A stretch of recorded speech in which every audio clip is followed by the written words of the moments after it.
देखिए, जहां तक अरविंद केजरीवाल जी के घर के बाहर का दृश्य है, आज पूरा भारतवर्ष उनके घर के बाहर जो हाई वोल्टेज ड्रामा हो रहा है उसे देख रहा है।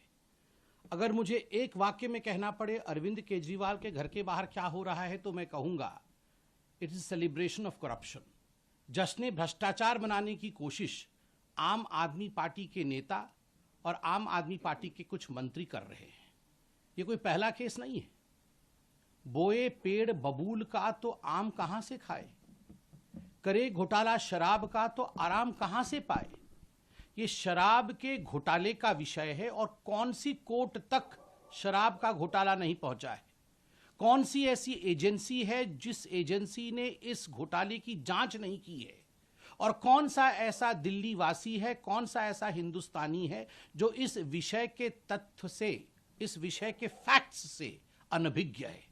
हर व्यक्ति जानता है कि प्रश्न कोई आज से पूछा नहीं जा रहा है। विगत 3 वर्षों से अरविंद केजरीवाल जी से आम आदमी पार्टी से सवाल पूछे जा रहे हैं। सवाल नंबर 1, अगर आपकी एक्साइज पॉलिसी इतनी अच्छी थी जैसा कि आप बता रहे थे तो आपने एक्साइज पॉलिसी को क्यों रद्द किया, क्यों उसे रद्द किया गया, इसका जवाब आज तक नहीं मिला। आपने कार्टेलाइजेशन शराब के पूरे तंत्र में कैसे आप लेके आ सकते थे। आपकी खुद की एक्साइज डिपार्टमेंट ने आपसे कहा था कि एक्साइज की पॉलिसी उचित नहीं है, शराब का कारोबार सरकार के हाथ में ही रहना चाहिए, प्राइवेटाइजेशन नहीं होना चाहिए। आपने उसे रद्दी के टोकरी में क्यों फेंका? खुद के सरकार के बड़े विभाग द्वारा दिया हुआ जो एडवाइस था उसे क्यों नहीं माना? ब्लैक लिस्टेड कंपनी को आगे बढ़ा करके अपने यारों को, अपने दोस्तों को ठेका देने का काम क्यों किया? सबसे बड़ा प्रश्न उठता है। पहले 5% कमीशन दिया जाता था, आपने बढ़ा करके 12% कमीशन किया, और बैकडोर कमीशन जो 7% की अधिक कमीशन थी वह आपने ब्लैक मनी के रूप में रिसीव किया। क्या दिल्ली की जनता समझती नहीं है? क्या हिंदुस्तान की जनता इन बारीकियों को जानती नहीं है? विजय नायर कौन था?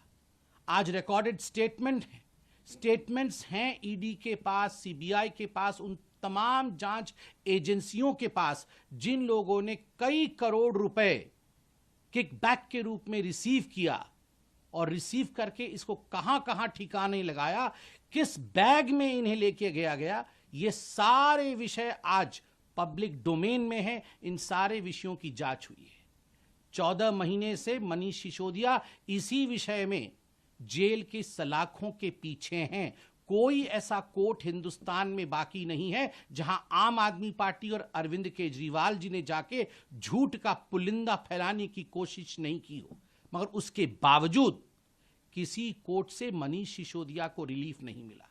संजय सिंह बड़े बड़े भाषण दे रहे थे, जेल के अंदर हैं, आज भी उन्हें रिलीफ नहीं मिला है। तथ्यों के आधार पर काम करती है कोर्ट, तथ्यों के आधार पर काम करते हैं ये जो जांच एजेंसी है। ये गेट के बाहर, घर के सामने बड़े बड़े वचन से, ड्रामा से कुछ नहीं होता है। अतसी जी कह रही हैं अरविंद केजरीवाल एक व्यक्ति नहीं है, वो एक आइडिया है। Then I should say he is a bad idea.